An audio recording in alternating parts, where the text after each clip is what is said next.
बोले सो निहाल। आज पंजाब के कोने कोने से आए हुए आम आदमी पार्टी के सभी कार्यकर्ताओं को मेरा नमस्कार, सबको मेरा प्रणाम, सत श्री अकाल। सबसे पहले मैं आप सब लोगों को बहुत बहुत बधाई देना चाहता हूं। आम आदमी पार्टी की 2 जगह शानदार जीत हुई है। एक हम लोग लुधियाना पश्चिम की सीट जीते और दूसरा गुजरात में भारतीय जनता पार्टी के गढ़ में, गुजरात में बीजेपी की सरकार है, जहां पे 30 साल से बीजेपी की सरकार है। वहां पे बीजेपी को हिला पाना लगभग नामुमकिन है। वहां से भी आम आदमी पार्टी उपचुनाव में भारी बहुमत से 17,000 से ज्यादा वोट से जीती है वहां पे गुजरात के अंदर। वहां पे बीजेपी इतनी बौखला गई है कि जैसे ही हमारी जीत हुई, अभी परसों हमारे वहां पे दूसरे विधायक को उन्होंने गिरफ्तार कर लिया। लेकिन मेरा ये मानना है, वो जितने मर्जी जुर्म करेंगे, जनता उतनी आम आदमी पार्टी के साथ जुड़ती जाएगी। लुधियाना का चुनाव और गुजरात का चुनाव, ये दोनों सेमीफाइनल हैं। गुजरात में भी और पंजाब में भी 2027 में चुनाव है। पंजाब में फरवरी 2027 में और गुजरात में दिसंबर 2027 में। और मैं मानता हूं कि ये दोनों उपचुनाव सेमीफाइनल थे और ये इस तरफ इशारा करते हैं कि 2027 में पंजाब और गुजरात भारी बहुमत से आम आदमी पार्टी जीतने जा रही है।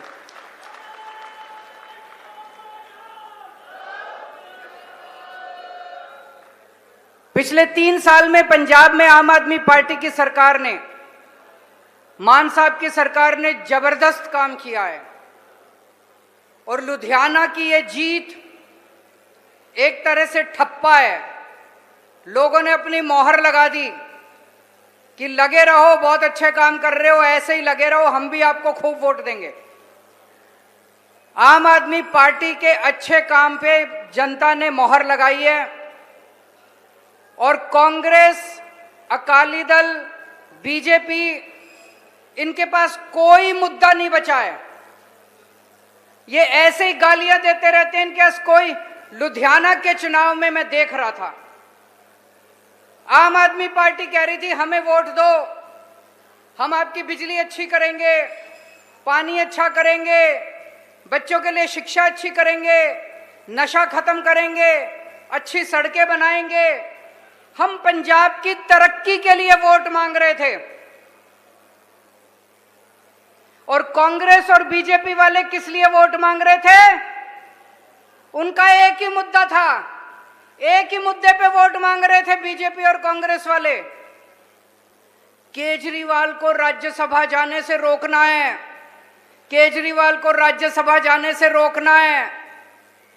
बोले संजीव अरोड़ा अगर जीत गया तो केजरीवाल राज्यसभा चला जाएगा, केजरीवाल को राज्यसभा जाने से रोको। तो एक दिन मेरे से मान साहब ने पूछा, कहते हैं सर आपको राज्यसभा जाना है? मैंने कहा नहीं, मुझे नहीं जाना। तो कहते हैं सर क्लैरिफाई कर दो बाहर जाके कि नहीं जाना। मैंने कहा नहीं, इनको इसी मुद्दे पे चुनाव लड़ने दो। मैंने कहा चुनाव के बाद क्लैरिफाई करेंगे। चुनाव के बाद मैंने प्रेस कॉन्फ्रेंस करके, दिल्ली में प्रेस कॉन्फ्रेंस करी और मैंने ऐलान करा कि केजरीवाल को राज्यसभा नहीं जाना।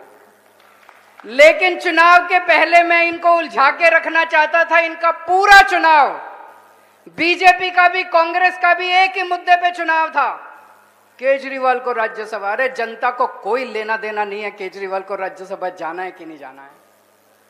जनता को और 100 समस्या है, उनके घर का खर्चा नहीं चलता है, जनता की सड़क टूटी पड़ी है, जनता को पानी की समस्या है, जनता को बिजली की कोई पार्टी बात नहीं करती। और ये बीजेपी और कांग्रेस में जबरदस्त सेटिंग है भाई साहब।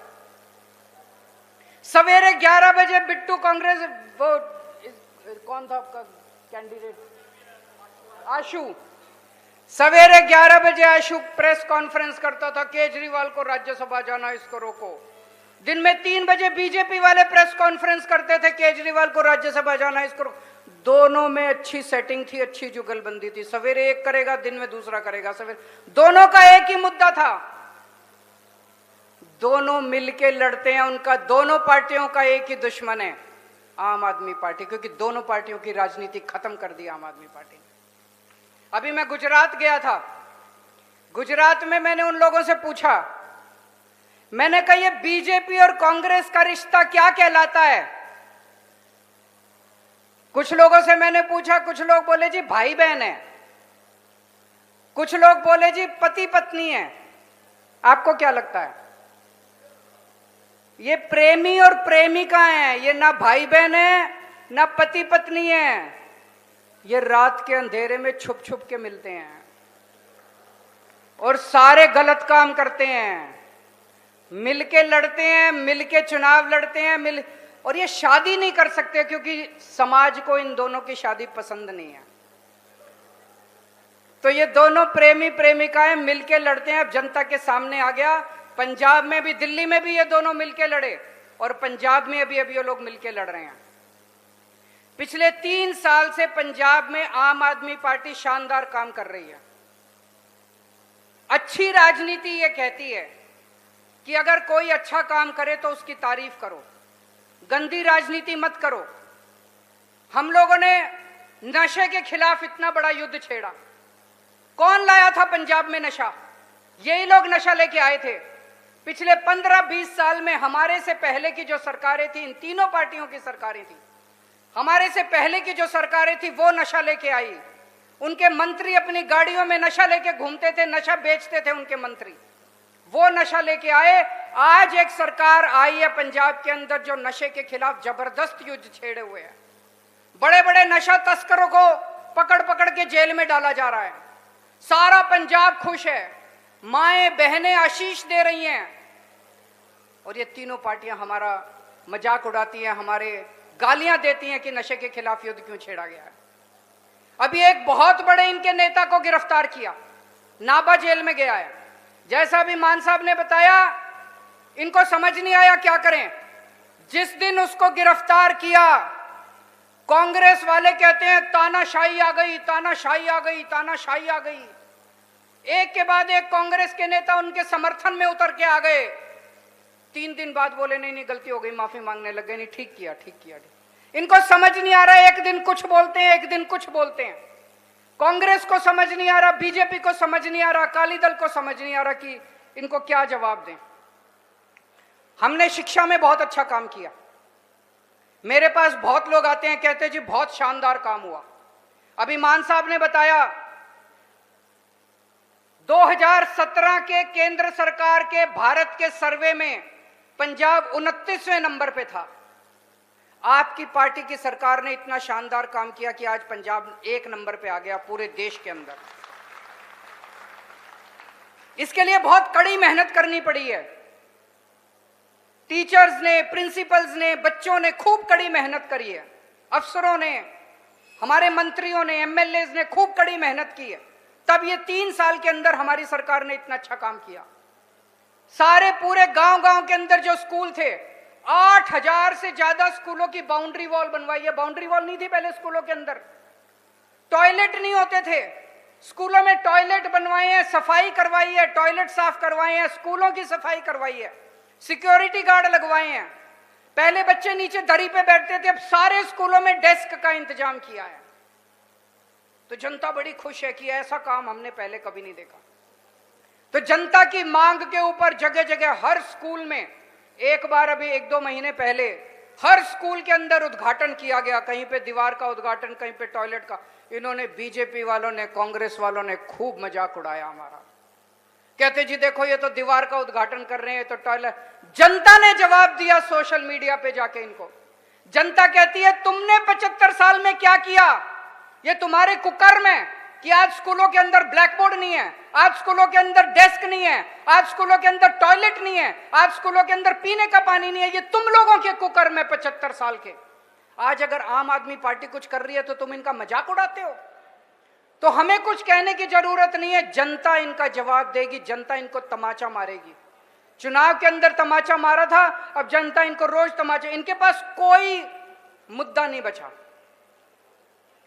बेअदबी का मुद्दा कितना पुराना है, पंजाब में जब देखो कोई ना कोई बेअदबी करता है। अब बेअदबी के खिलाफ मान साहब सख्त कानून लेके आ रहे हैं बेअदबी के खिलाफ।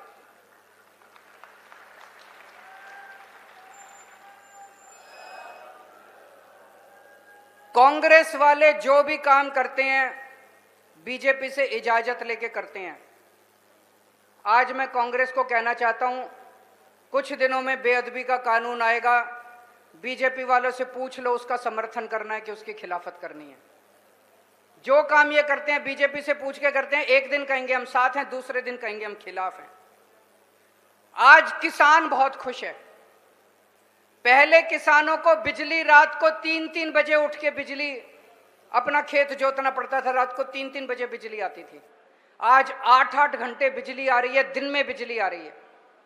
2022 में जब हमारी सरकार बनी, केवल 20% पंजाब के खेतों में, केवल 20% खेतों में सिंचाई का पानी जाता था। 70 साल में, 70 साल आजादी के बाद केवल 20% पंजाब में सिंचाई का पानी जाता था। आज 3 साल में 60% खेतों में सिंचाई का पानी जाता है, 60%। और अगले साल 31 मार्च तक का टारगेट रखा है, 90% किसानों के खेतों में सिंचाई का पानी जाएगा अगले साल 31 मार्च तक। इन लोगों ने क्या किया 70 साल में? अगर हम 3 साल में कर सकते हैं, ये लोग नहीं कर सकते थे? ये भी कर सकते थे। इन्होंने केवल और केवल लूटने का काम किया, पंजाब का खजाना खाली कर दिया इन लोगों ने। केवल और केवल लूटने का, अपने इतने पैसे कमा लिए, इनके बच्चे, बच्चों के बच्चे, बच्चों के बच्चे घर बैठ के खाएंगे। आज इतना शानदार काम हो रहा है पंजाब के अंदर। मैं भगवान का बहुत बहुत शुक्रिया अदा करता हूं कि अंत पंत में 2022 में पंजाब की जनता ने गुरुजी महाराज के आशीर्वाद से एक शानदार सरकार पंजाब के अंदर बनाई, जो अब इतना शानदार काम कर रही है हर महकमे में, शिक्षा के क्षेत्र में, सड़क के क्षेत्र में, पानी के क्षेत्र में, बिजली के क्षेत्र में, नशे के खिलाफ, भ्रष्टाचार के खिलाफ, हर क्षेत्र के अंदर शानदार काम हो रहा है। मेरे को एक आदमी मिला, कहता जी मैंने तो सौं चुकी है, अब कभी जिंदगी में मैं बीजेपी, कांग्रेस और अकाली दल को वोट नहीं दूंगा। मैं आप लोगों से कहना चाहता हूं, घर घर जाके आपको हर पंजाबी से ये सौं चुकवानी है कि अब कभी भी बीजेपी, कांग्रेस और अकाली दल को वोट नहीं देंगे। 2 साल रह गए बस चुनाव के, फरवरी 2027 में चुनाव है। आने वाले दिनों में, अब आने वाले दिनों में हर बूथ के ऊपर, हर गांव में कमेटियां बनाई जाएंगी। हम राजनीति में केवल राजनीति करने नहीं आए, समाज सेवा करने आए हैं। राजनीति हमें ऐसा मौका देती है कि हम जनता के लिए बहुत कुछ कर सकते हैं, बहुत पुण्य कमा सकते हैं। आने वाले समय में आपकी ड्यूटी लगाई जाएगी, गांव-गांव के अंदर, वार्ड के अंदर, बूथ के ऊपर ड्यूटी लगाई जाएगी। बहुत सारे समाज सेवा के काम आपको दिए जाएंगे, आपको बहुत मजा आएगा, बस थोड़ा समय देना पड़ेगा। वाहेगुरु जी का खालसा, वाहेगुरु जी की फतेह।